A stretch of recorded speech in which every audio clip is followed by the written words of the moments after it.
I'm going to do a review of the Mobius Action Cam, which I recently bought. And when I say review, I mean I'm going to do a comparison between it and the Contour Roam 2, which I've been using for several months. I'm not going to go super in-depth with this. If you want to know more about the Mobius camera, I highly recommend you just go watch Techmoan's excellent review of the camera. Now first, the Contour Roam 2 is a really nice camera, and I've gotten a lot of good use out of it. Darn it, kitty. It's weatherproof, it's incredibly sturdy, and it has very good image quality. The battery lasts a pretty good long time, about 4 hours in my experience, but it's got some problems that make it not the ideal dash cam for a bike, which is really what I'm after. Now the main problem I have with it is the camera just doesn't work well in the dark. It makes it really fail as a dash cam. The point of the camera is to document anything interesting that happens while I'm riding, or if I get into an accident, or what have you.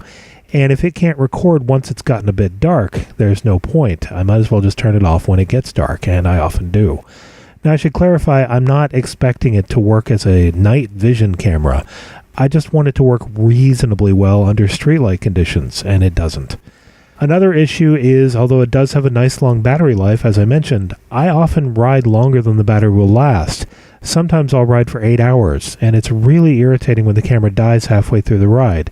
It wouldn't be an issue if I could change the battery, but the battery is deep inside and soldered to the motherboard. It would also not be an issue if I could just plug it into a USB battery bank, but when you plug the camera into power, the camera flips itself into charging mode, and it won't record.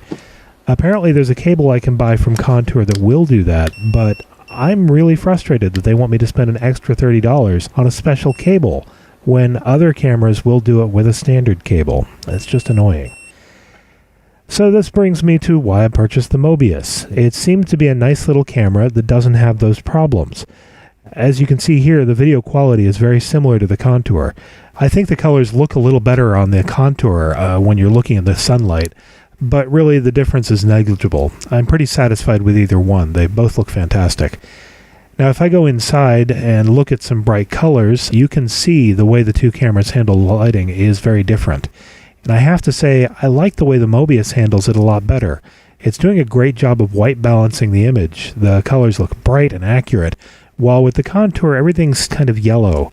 It's not a huge big deal, but it's definitely a point in favor of the Mobius. Another thing in its favor is how lightweight and small it is. You can see when I put it on the scale, it only weighs about 50 grams. This is significantly lighter than the Contour, which weighs about 146 grams.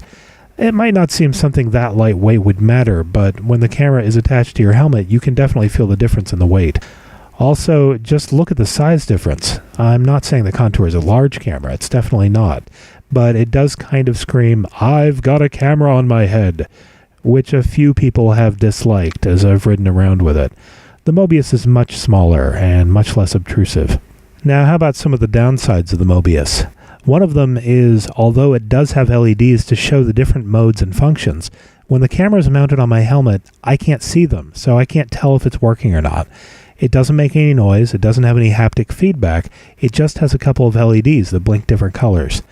Now, it's a minor inconvenience to have to take my helmet off to look at the camera to see if I've started the recording or not, but when the battery gets low and it stops recording, I have no way to tell. The Contour has a speaker, and it makes very loud beeps to let me know when it's turned on or off or when it's out of power. This is really useful, and I wish that the Mobius had a similar feature. While the Contour has about a 4-hour battery life, the Mobius only has 80 minutes. So while it is nice that I can charge and record at the same time on the Mobius, I have to plug the camera into a USB battery bank if I plan on going for a long ride. This means there will be a cable attached to the camera, which is a bit of an inconvenience. As I mentioned earlier, the Contour is water resistant, but the Mobius camera definitely is not. So for about $20, I purchased this silicone cover, which should protect it from the rain.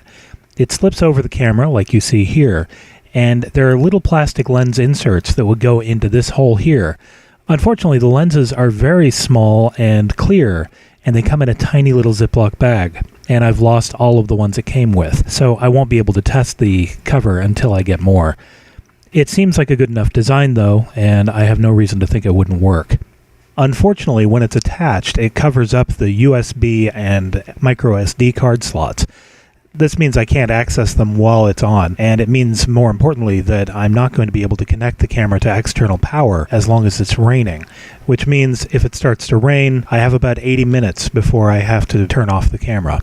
It's not a big deal, I suppose. I don't enjoy riding in the rain anyway. Now, there is also a completely waterproof submergible case that Techmon reviewed, but I didn't get one of those. They're a bit more expensive, and I only really need rain protection. I don't plan on going diving with this camera. Now, another issue is the field of view is much narrower if you're going to record at 720p 60 frames per second. With the Contour, you still get a pretty wide view at 60 FPS. I think it's actually wider angle than the 1080p view. But the Mobius works differently. It just focuses on a very small portion of the sensor. It does record in true 60 FPS, which is nice for such a cheap camera. But it is difficult to know if you have your subject in focus or not, as you can see from this video. You want to make sure you have a good amount of distance between your camera and your subject, which is a little frustrating when you're trying to film action scenes. My last complaint is the option for mounting it to my helmet. Now, it works well enough. I can use anything with a standard camera tripod screw. So I can use a vented helmet strap mount like this one here. But the camera winds up pretty high above my helmet. It sticks way up there, and I've never really liked that. I much prefer the camera to be mounted flush with the helmet. As Techmon mentioned in his review, they've put these nifty little strap holes into the mounting base of the camera, so I could just attach my own straps and mount the camera directly to my helmet. It seemed like a great idea until I tried to find straps that fit. None of the straps I have quite work. They're all either too wide, too thick, or both.